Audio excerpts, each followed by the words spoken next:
Inorganic जैसा आपको बता रखा है कि जो कॉम्पिटिशन्स हैं आपके, चाहे जेई हो, चाहे नीट हो, चाहे कोई भी और दूसरे एंट्रेंस एग्जाम्स हो, 85% से ज़्यादा जो क्वेश्चंस हैं वो इनऑर्गेनिक में आपको एनसीईआरटी से मिल जाते हैं। यानी कि अगर आप एनसीईआरटी तैयार कर लेते हो तो इनऑर्गेनिक का जो पोर्शन है कंपटीशन के पॉइंट ऑफ व्यू से वो वैसे ही आपका तैयार हो जाता है।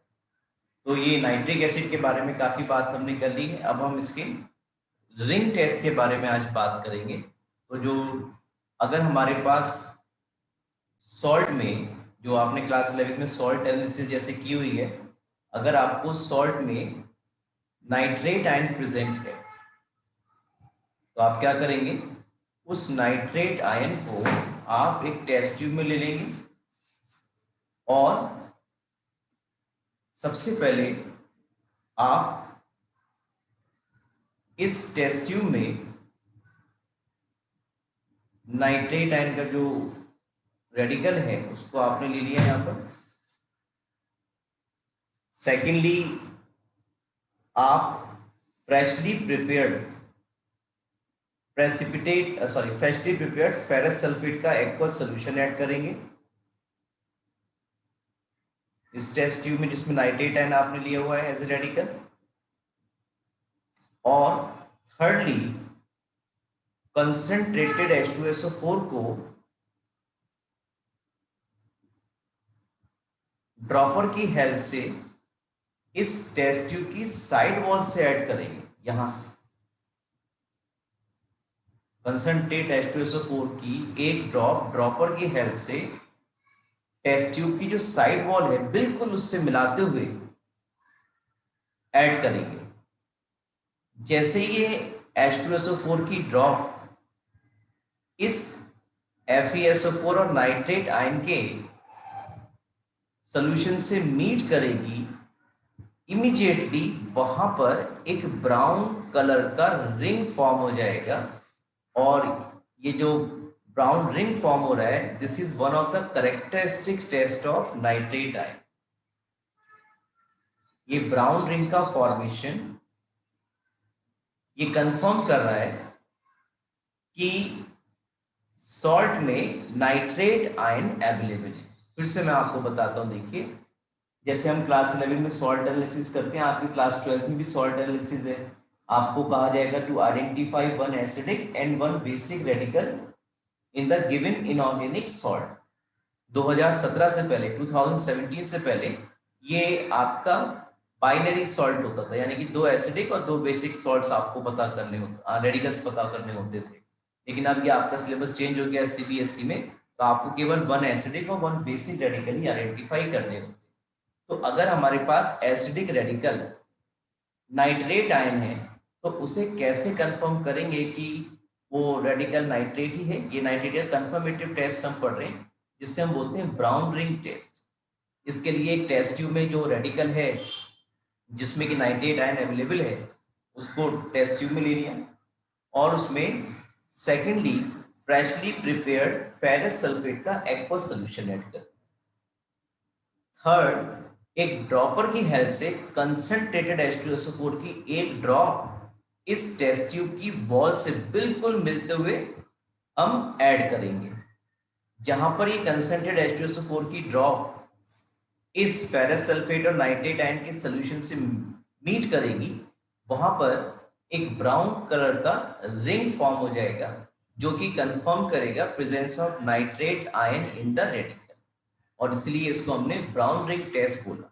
क्या केमिकल रिएक्शंस होती हैं, क्या इस ब्राउन रिंग का केमिकल कंपोजिशन होगा, उसकी बात हम जल्दी से कर लेते हैं। देखिए जो फेरस सल्फेट हमने ऐड किया है उसमें Fe2 पॉजिटिव आयंस अवेलेबल हैं, ये वाले। ये फेरस सल्फेट का जो Fe2 पॉजिटिव आयन है ये नाइट्रेट आयन को, NO3 नेगेटिव आयन को रिड्यूस कर देगा नाइट्रिक ऑक्साइड में, NO में, और खुद ये Fe2 पॉजिटिव जो है ये ऑक्सीडाइज हो जाएगा Fe3 पॉजिटिव। सेकेंड स्टेप में जो रिएक्शन आपको दी हुई है, ये जो नाइट्रिक ऑक्साइड फॉर्म हुआ है ये हाइड्रेटेड फेरस सल्फेट, देखिए ये जो फेरस सल्फेट है ना FeSO4, क्योंकि इसका एक्वस सोल्यूशन बनाया था तो ये हाइड्रेटेड फॉर्म में आ गया। मैं ऐसे लिख दूं, और we can also write this hydrated ferrous sulphate in this form, FeH2O whole 6SO4। ये जो दो पॉजिटिव आपको यहाँ दिख रहे हैं, ये किसके लिए हैं? काउंटर आयन कौन है? SO4 2 negative. तो अगर ये 2 पॉजिटिव नहीं लगाए तो इस फॉर्म में भी लिख सकते हैं, ठीक है। अब ये जो फर्स्ट स्टेप में नाइट्रिक ऑक्साइड बना है, जिसे Fe2 पॉजिटिव में रिड्यूस कर दिया है, NO3 को नेगेटिव को रिड्यूस करके NO बनाया है, ये NO अब इस हाइड्रेटेड फेरस सल्फेट से कंबाइन हो जाएगा, और कंबाइन कुछ इस तरह से होगा कि यहाँ जो 6 वाटर मॉलिक्यूल्स हैं उनमें से एक वाटर मॉलिक्यूल को रिप्लेस कर देगा ये NO। जो NO है, यहाँ पे 5 वाटर मॉलिक्यूल्स आ जाएंगे और उसकी जगह खुद NO आ जाएगा, जिस पर कि 2 पॉजिटिव चार्ज पहले से प्रेजेंट।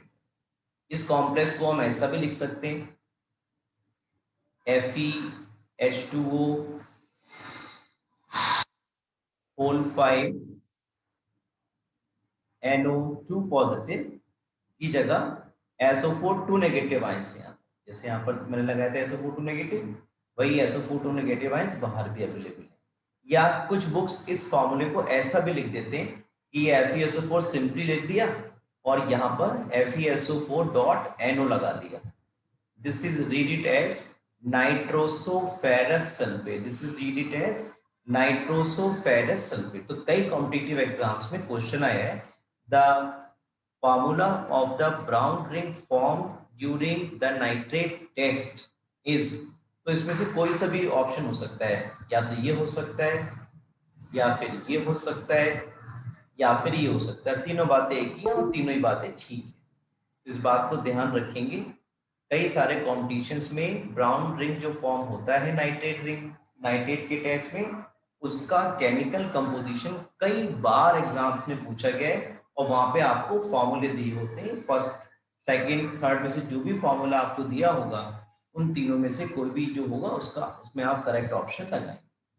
फिर से एक बार रिएक्शंस को जल्दी समझते हैं। जो Fe2 पॉजिटिव आयंस हैं फेरस सल्फेट की वजह से, ये नाइट्रेट आयन जो प्रेजेंट है रेडिकल के अंदर, उससे रिड्यूस कर देंगे NO में और खुद ऑक्सीडाइज हो जाएंगे Fe3 पॉजिटिव।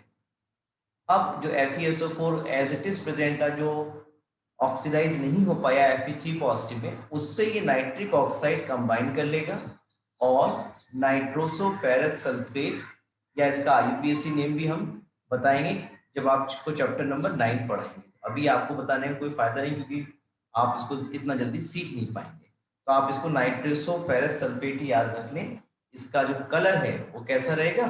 ब्राउन रहेगा। तो ये जो ब्राउन रिंग बन रहा है नाइट्रेट रिंग टेस्ट में, वो ब्राउन कलर का है, और इसका ये फॉर्मूला हो सकता है। चाहे तो ऑप्शन में आपको ये फॉर्मूला दिया हो वो भी ठीक है, ये वाली फॉर्म दी हो वो भी ठीक है, और ये वाली फॉर्म है वो भी ठीक है। या बच्चे पूछते सर हम लिखे कौन सी, बोर्ड में आ जाए तो, बोर्ड में आ जाए तो जाहिर सी बात है जो आपकी एनसीईआरटी में दिया हुआ है वही वाली फॉर्म लिखें, क्योंकि जो मार्किंग स्कीम बनेगी उसमें आपको यही दोनों इक्वेशंस वहां पर लिखी होंगी, अगर chemical reactions involve in brown ring test पूछी जाएगी तो। ठीक है, so it is all about nitrate ring test.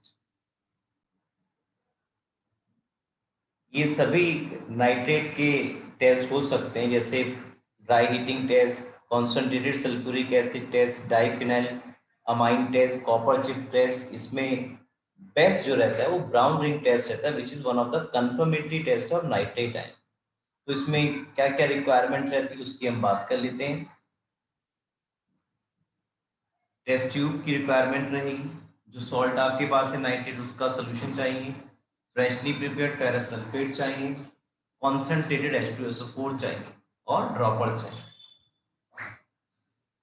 सबसे पहले टेस्ट ट्यूब में जो नाइट्रेट आयन वाला रेडिकल है उसको आप डिसॉल्व कर लोगे, उसका एक्वस सोल्यूशन आपने बना लिया है, और अब इस एक्वस सोल्यूशन में आपने freshly prepared ferrous sulphate add कर दिया, और उसके बाद ये देखिए बिल्कुल साइड से हाँ एक ड्रॉप कंसंट्रेटेड H2SO4 की इस सोल्यूशन में ऐड करेंगे, जिससे ये रिएक्शंस होंगी और ब्राउन कलर का रिंग फॉर्म हो जाएगा at the end junction point of sulphuric acid and the solution.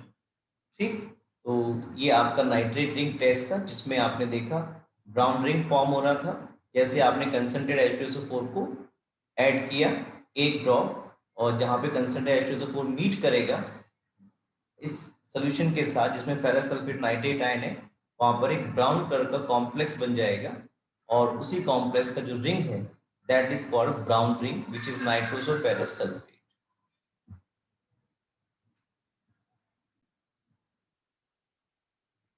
Now we go for allotropic forms of phosphorus. अगर आपसे कोई पूछे कि कौन से एलिमेंट्स जो हैं एलोट्रोपिक फॉर्म शो करते हैं, तो आप सीधा सा आंसर करेंगे in which catenation tendency is higher. अगर आपसे कोई एलोट्रॉपी का रीजन पूछे तो due to the high catenation tendency, right. तो जो अगर हमें फास्फोरस के एलोट्रॉप पढ़ने हो तो फास्फोरस के में 3 एलोट्रॉप पढ़ने, white phosphorus, red phosphorus and black phosphorus. White phosphorus phosphorus को हम येलो फास्फोरस भी बोलते हैं, क्योंकि जो व्हाइट फास्फोरस है अगर कुछ समय के लिए उसको हम ओपन एटमॉस्फेयर में रख दें तो वो येलो कलर अडॉप्ट कर लेता है, बिल्कुल जैसे लेमन कलर होता है। इसलिए व्हाइट फास्फोरस को हम येलो फास्फोरस ही बोल देते हैं, जो कि एक translucent white waxy solid. White phosphorus poisonous nature का होता है, वाटर में इनसॉल्युबल रहेगा but it will be soluble in carbon disulphide. और अगर आप व्हाइट फास्फोरस को डार्क रूम में रख दो तो ये ग्लो करेगा जस्ट लाइक रेडियम। और ऐसा केमिकल सब्सटेंस जो डार्क में रखने पर लुमिनेसेंस शो करता है, चमक प्रोड्यूस करता है, सच chemicals are called pulsing कैमिलुमिनेसेंस।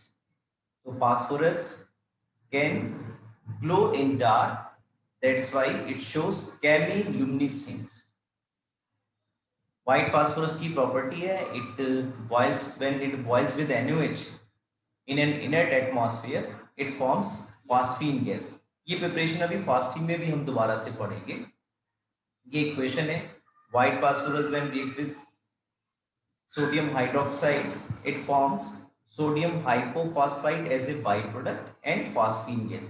Generally बच्चे इसका फॉर्मूला गलत लिख देते हैं, Na2HPO2 कर देते हैं, NaHPO2 कर देते हैं, तो it is actually NaH2PO2 which is sodium hypophosphite.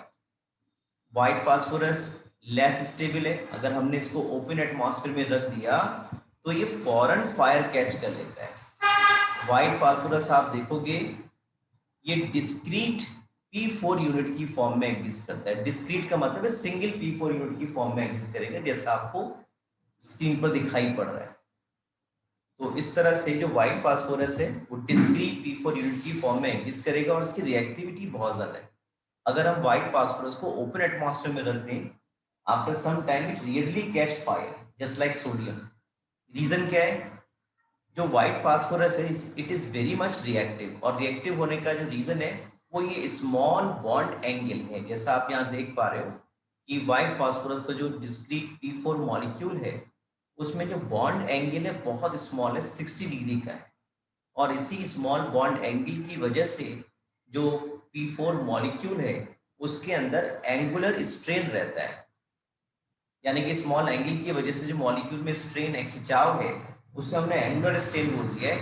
और इसी एंगुलर स्ट्रेन को कम करने के लिए इस व्हाइट फास्फोरस की P4 की कोशिश रहती है कि जल्दी से ये ओपन हो जाए स्ट्रक्चर, और उसी वजह से इसकी रिएक्टिविटी काफी बढ़ जाती है। और जैसे ही हम इसे फायर एयर के कांटेक्ट में रखेंगे तो it really catches fire to form white fumes of P4O10। इसको P2O5 भी लिख सकते हैं एक ही बात, राइट। फिर से एक बार समझ लेते हैं व्हाइट फास्फोरस के बारे में क्या क्या हमने सीखा। अगर हमें पॉइंट्स में लिखना हो तो क्या क्या लिखेंगे? White phosphorus is also known as yellow phosphorus, it is poisonous. Number third, it is insoluble in water but soluble in carbon disulfide. Number four, it shows chemiluminescence. Number five, it dissolves in NaOH to form phosphine. Number six, white phosphorus is very much reactive and it readily catch fire when comes in contact with air because of angular strain in P4 molecule where the angles are only 60 degree, and as I told you, it exists in form of discrete P4 molecule. Now we go for the red phosphorus. तो red phosphorus को हम white phosphorus के contrast में ही पढ़ेंगे, ठीक है, क्योंकि white phosphorus के बारे में भी काफी कुछ पता चल गया है, तो बस उसी से मिलती जुलती प्रॉपर्टीज के अकॉर्डिंग हम रेड फास्फोरस को जल्दी से पढ़ लेते हैं। रेड फास्फोरस को अगर आप देखोगे, it exist in form of polymeric P4 unit. आप देख पा रहे हो कि कई सारी जो P4 यूनिट्स है रेड फास्फोरस के अंदर, वो P single bond P single bond P से कनेक्टेड, और जो रेड फास्फोरस है ये नॉन पॉइजनस होता है। जैसे व्हाइट फास्फोरस पॉइजनस था, रेड फास्फोरस नॉन पॉइजनस होगा। रेड फास्फोरस की रिएक्टिविटी काफी कम होगी, क्योंकि देखो आप बॉन्ड एंगल यहाँ पे क्या हो गया, बॉन्ड एक एंगल कम हो गया ना 60 डिग्री, थोड़ा सा एंगुलर स्ट्रेन यहाँ पर क्या हो गया, कम हो गया। तो इसी वजह से जो रेड फास्फोरस है उसकी रिएक्टिविटी कैसी होगी, थोड़ी सी कम होगी व्हाइट फास्फोरस के मुकाबले। और जो रेड फास्फोरस है वो केमिलुमिनेसेंस भी शो नहीं करता, यानी कि अगर हम रेड फास्फोरस को डार्क में रखेंगे तो it does not glow. Chemically red phosphorus बहुत लेस रिएक्टिव है ना, और डार्क में ग्लो नहीं करेगा, ये मैंने अभी बताया। लेकिन जो रेड फास्फोरस है ये वाटर में तो इनसॉल्युबल है और कार्बन डाइसल्फाइड में भी इनसॉल्युबल रहे। तो अगर आपको डिस्टिंग्विश लिखने को आ जाए व्हाइट फास्फोरस और रेड फास्फोरस में, तो बहुत जल्दी जल्दी आप लिख सकते हैं white phosphorus is poisonous, red phosphorus is non poisonous, white phosphorus is reactive, red phosphorus is not so much reactive, white phosphorus is insoluble in water as well as in carbon disulfide, while red phosphorus is insoluble in water as well as in carbon disulfide, जबकि white phosphorus carbon disulfide में soluble था। White phosphorus shows chemiluminescence, red phosphorus does not show chemiluminescence. White phosphorus exists as discrete यानी कि single P4 molecule, while red phosphorus exists in form of polymeric consisting of chains of P4 molecules linked together by P single bond P bond। अब वहां तो आप लिख सकते हैं in the manner, या तो आप फिगर बनाओ तब आप लिखो। Now we come to the black phosphorus. तो ब्लैक फास्फोरस की दो फॉर्म्स रहती हैं, alpha black and beta black phosphorus. Alpha black कैसे बनाते हैं? Alpha black is form when red phosphorus is heated in a sealed tube at 803 kelvin. It can be sublimed in air and has opaque monoclinic और rhombohedral crystal.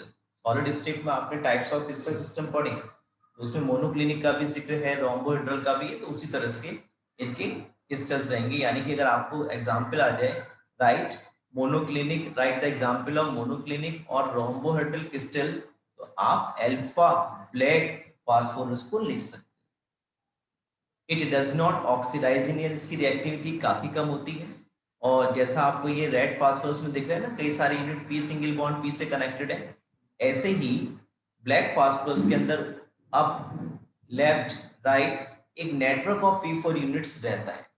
इस तरह से जो black phosphorus की हम बात करें उसकी रिएक्टिविटी काफी कम होती है। जबकि बीटा ब्लैक फास्फोरस कैसे बनाएंगे? जब हम व्हाइट फास्फोरस को 473 केल्विन टेम्परेचर और हाई प्रेशर पर हीट करते हैं, और इसकी रिएक्टिविटी भी काफी कम होती है, ये भी एयर में बर्न नहीं करता अप टू 673 केल्विन। तो आप कंपेयर करके इनको अच्छे से याद रख सकते हो।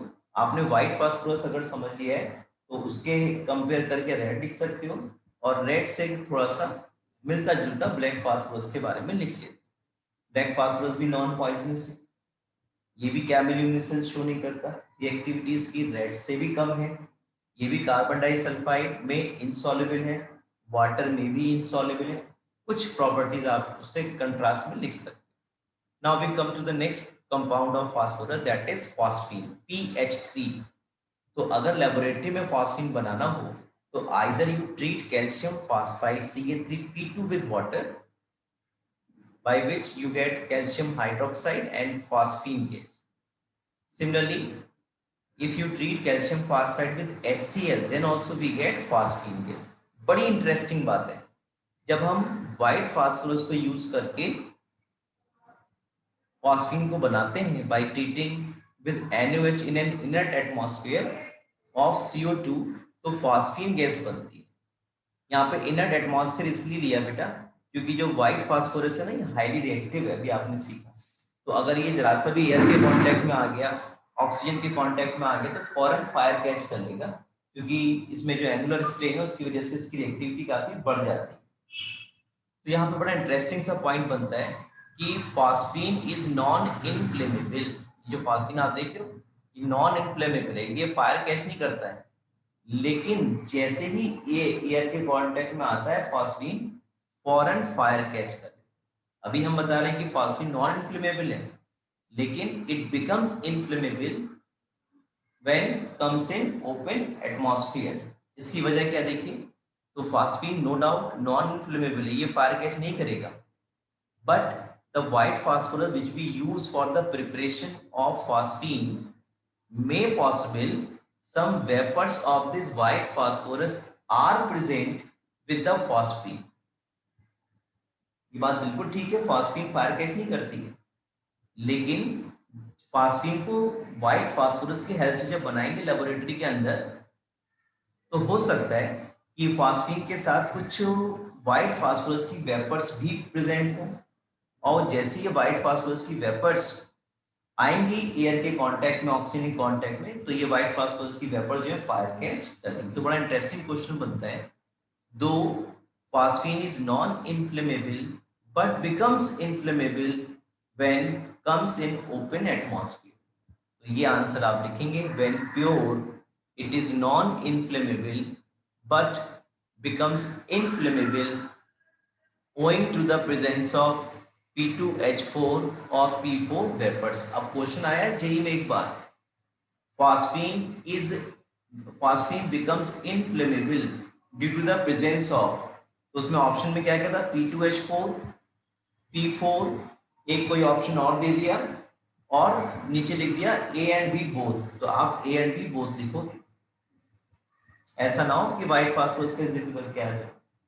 ठीक है, मैंने जैसा आपको पहले ही बताया, फिर याद दिला देता हूँ, 85% से ज्यादा जो इनऑर्गेनिक से क्वेश्चंस आते हैं वो आपके एनसीईआरटी से आते हैं, चाहे कोई सा भी कॉम्पिटिटिव एग्जाम।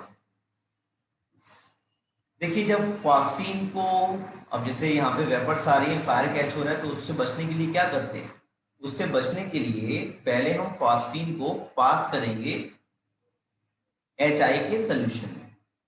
जो फॉस्फीन बना है इसको हमने HI के सोल्यूशन में पास किया, तो ये फॉस्फीन क्योंकि इसमें एक लोन पेयर इलेक्ट्रॉन रहता है जस्ट लाइक अमोनिया, तो ये लुईस बेस की तरह काम करता है, और HI जो कि एक एसिड है उससे ये कंबाइन कर जाएगा और ये कॉम्प्लेक्स बनाएगा PH4I, फास्फोनियम आयोडाइड बन जाएगा।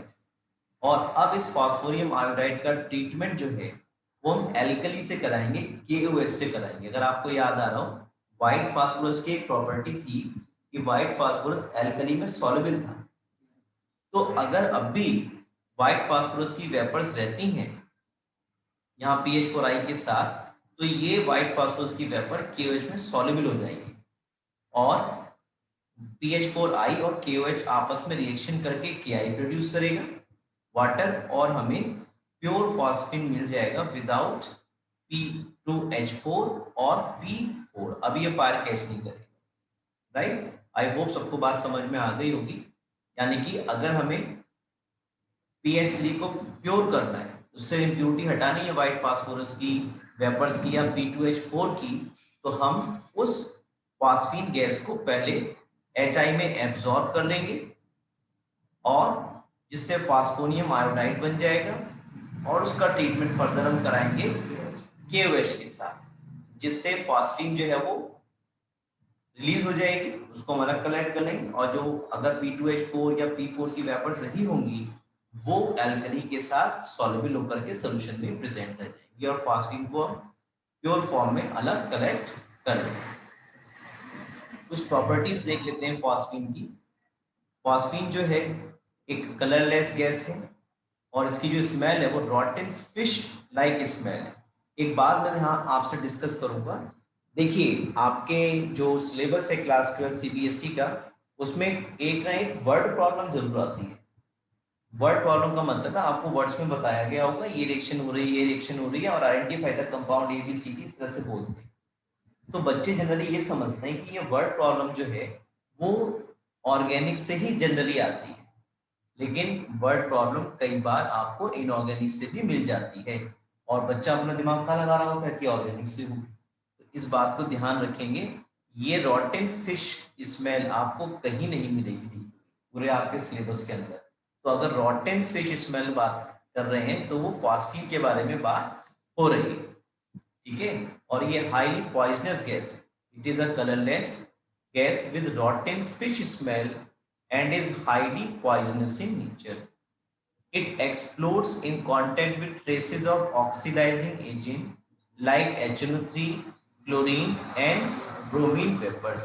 फास्फीन की ये प्रॉपर्टी है, अगर इसको कोई ऑक्सीजन मिल जाए या कोई ऑक्सीडाइजिंग एजेंट जैसे HNO3 जो नेसेंट ऑक्सीजन दे सकता हो, या क्लोरीन जो ऑक्सीडाइजिंग एक्शन परफॉर्म कर सकता हो, या ब्रोमीन वेपर्स जो ऑक्सीडाइजिंग एक्शन परफॉर्म करते हैं, अगर उनके कांटेक्ट में ये आएगा फास्फीन गैस तो ये फिर एक्सप्लोड करेगा, बम की तरह काम करेगा। ये वाटर में स्लाइटली सॉल्युबल है क्योंकि हाइड्रोजन बॉन्डिंग नहीं बना पाता। क्वेश्चन है हमारे पास, NH3 is soluble in water while PH3 is insoluble in water. तो फिर आप बता दें NH3 is soluble because of the formation of hydrogen bonds, क्योंकि NH3 का जो मॉलिक्यूल में नाइट्रोजन है it can develop hydrogen bonding with the water molecules, while PH3 का जो P है it is not suitable to form hydrogen bond, क्योंकि उसका साइज क्या होता है, बढ़ जाता है, इलेक्ट्रोनेगेटिविटी कम हो जाती है।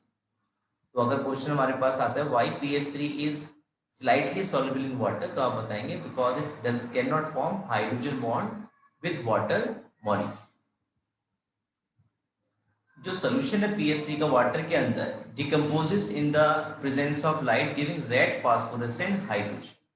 ये जो लाइंस है ना, ये लाइंस हर बच्चा पढ़ना नहीं चाहता और ना ही हर टीचर डिस्कस करना चाहता है, और यहीं से भी सारे क्वेश्चन बनते हैं। जैसे मैं आपसे कह रहा हूँ लाइन टू लाइन आपको पढ़ना पड़ेगा कॉम्पिटिटिव एग्जाम्स के लिए, क्योंकि कहीं से भी एग्जामिनर की निगाह बहुत तेज है, पेपर सेटर की, वो बाल की खाल निकालते हैं कि कौन सी लाइन बच्चे ने निगाह नहीं पढ़ी होगी, उसी से क्वेश्चन में बनाता हूँ, ठीक है। तो PH3 in water decomposes in the presence of light, light के प्रेजेंस में होगा डिकम्पोज, लेकिन giving red phosphorus and hydrogen. When absorbed in copper sulfate or mercury chloride solution, the corresponding phosphites are obtained। अगर copper का कोई salt है उसकी reaction phosphine से हो रही है तो कॉपर फॉस्फाइड बनेगा, मरकरी का कोई सॉल्ट है उसकी रिएक्शन फास्फीन से हो रही है तो मरकरी का फॉस्फाइड बनेगा। यानी कि जिस भी मेटल के सॉल्ट से रिएक्शन हो रही है उसका रिस्पेक्टिव फॉस्फाइड बनेगा। कॉपर से कराओगे तो कॉपर फॉस्फाइड, मरकरी से कराओगे तो मरकरी फॉस्फाइड। ये रिएक्शन बोर्ड में पूछी जा चुकी है, ईयर मुझे ऐसा याद नहीं आ रहा है पर बोर्ड में पूछी गई है। तो हर इक्वेशन इंपॉर्टेंट है, कोई सी भी पूछी जा सकती है, सिलेबस काफी वाइड है। Next, phosphine is weakly basic like ammonia, gives phosphonium compound with acid. अगर आपसे पूछा जाए why phosphine is basic in nature, तो आप बताएंगे due to the presence of lone pair of electrons which is available for donation, जैसा NH3 में question. इसकी कुछ यूजेस देख लेते हैं। यहाँ पर एक टर्म आता है Holmes signals. The spontaneous combustion of phosphine in technically used in Holmes signal. जो फास्फीन है, जैसा अभी बता रहे थे कि अगर एयर के कांटेक्ट में आ जाता है या फिर वाटर के अंदर ही डिकम्पोज होकर के रेड फास्फोरस देगा और हाइड्रोजन देगा। तो जो रेड फास्फोरस बनेगा वो क्या करेगा, उसकी रिएक्टिविटी जरूर कम होगी लेकिन वो फायर कैच कर लेगा और अच्छे खासा ह्यूज अमाउंट में फ्यूम्स बनाता है। तो इसी प्रॉपर्टी को यूज करके होम्स सिग्नल्स बना लेते हैं। ये कहाँ काम आते हैं होम्स सिग्नल, जैसे दो शिप्स हैं, दो बोट्स हैं, वो सब सी में जा रहे हैं, और जाते जाते सी में सब चारों तरफ एक सही रहता है, जिधर देखेंगे वाटर ही वाटर होगा, सब जगह एक से लगता है, सड़क तो बनी नहीं, ना कोई डायरेक्शन है। तो वहां पर क्या होता है, जब दो शिप्स या दो बोट्स या एक शिप या एक बोट जब एक दूसरे से बिछड़ जाते हैं, तो वो लोग फिर होम सिग्नल का यूज करते हैं। उनके पास एक कंटेनर में कैल्शियम कार्बाइड और कैल्शियम फॉस्फाइड यानी कि Ca3P2 और CaC2 भरा रहता है, और उस कंटेनर को वो पर्स कर देते हैं, डाल देते हैं सी वाटर के अंदर, जिससे जो गैसेज इवॉल्व होंगी वो कंबशन में जाएंगी, और severe amount of smoke produce होता है, जिससे हम स्मोक स्क्रीन्स बोलते हैं। तो कहीं बहुत दूर अगर धुआं उठ रहा है किसी डायरेक्शन से, तो समझ जाते हैं कि हमारा जो शिप है, बोट है, वो उधर है, हमें उस डायरेक्शन में मूव करना। या ये जो सिग्नल्स हैं, ये एनिमीज से बचने के काम में भी आते हैं। जब सी वॉर होती है, तो जैसे उसे लग रहा है कि भाई मेरे पास जो है अब फायर आर्म्स जो है वो खत्म हो गए, गोला बारूद खत्म हो गया, अब तो मुझे निकलना ही निकलना है,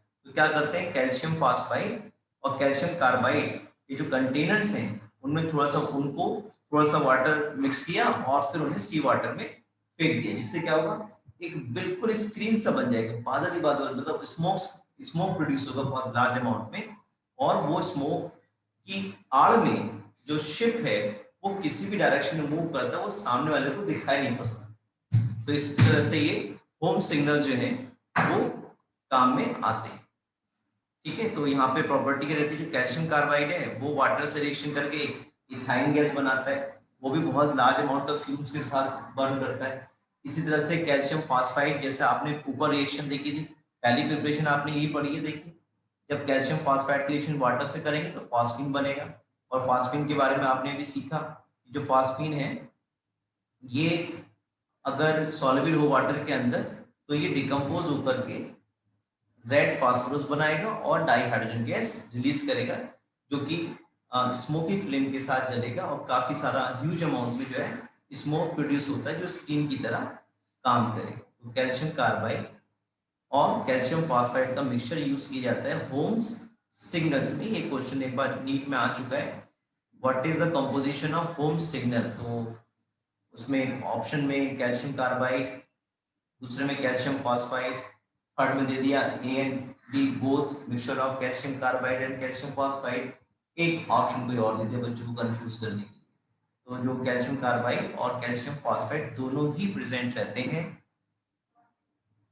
होम सिग्नल्स को प्रोड्यूस करने के लिए। ये क्वेश्चन देख लेते हैं 7.6, in what way can it be prove that PH3 is basic in nature. तो भाई बिल्कुल अमोनिया वाला केस है, अगर आपको प्रूव करना हो PH3 बेस है, तो आप उसकी रिएक्शन किसी एसिड से करा के देखो, और अगर ये किसी एसिड से रिएक्शन कर लेता है, it means it is confirm that PH3 is basic in nature. तो PH3 reacts with acids like Hi to form phosphonium iodide, that is PH4i, which shows that it is basic in nature। और ये reaction आप देखिए, और ये बात भी बता देंगे, due to lone pair on phosphorus atom PH3 is acting as a Lewis base in the above reaction, right? ये आपने सीख लिया। What happens when white phosphorus is heated with concentrated NOH solution in an inert atmosphere of CO2? White phosphorus P4 plus NOH plus water gives NaH2PO2 plus PH3 आपका main product. Next question हमसे पूछ रहे हैं कि which has the higher bond angle. This is in text question 7.7, bond angle in PH4 positive is higher than that of PH3Y। तो इसका answer तो भाई हमें चैप्टर नंबर 4 से मिलेगा, chemical bonding and molecular structures. अगर आप PH4 पॉजिटिव में स्टेट ऑफ हाइब्रिडाइजेशन निकालेंगे फास्फोरस एटम का by the formula sigma is equal to V plus M minus C plus A, तो यहाँ पर जो स्टेट ऑफ हाइब्रिडाइजेशन आएगा क्या आएगा, 5 प्लस 4 माइनस 1 प्लस 0, यानी कि इट कम्स 8, यानी कि डिवाइड बाई ये 1/2 रहेगा मेरा फॉर्मूले में 1/2, तो कितना रहेगा 4, यानी कि sp3 हाइब्रिडाइजेशन आएगा। यहाँ पे केवल बॉन्ड पेयर्स हैं, जबकि PHC में आप देखेंगे लोन पेयर भी है और बॉन्ड पेयर भी है, तो यहाँ पर रिपल्शन की वजह से बॉन्ड एंगल क्या हो जाएगा, स्मॉलर हो जाएगा। PH4 पॉजिटिव में केवल बॉन्ड पे रिपल्शन है, जो लेसर इन मैग्नीट्यूड है देन लोन पेयर बॉन्ड पे रिपल्शन, इसलिए बॉन्ड एंगल PH4 पॉजिटिव में हायर होगा, ग्रेटर होगा देन PH3।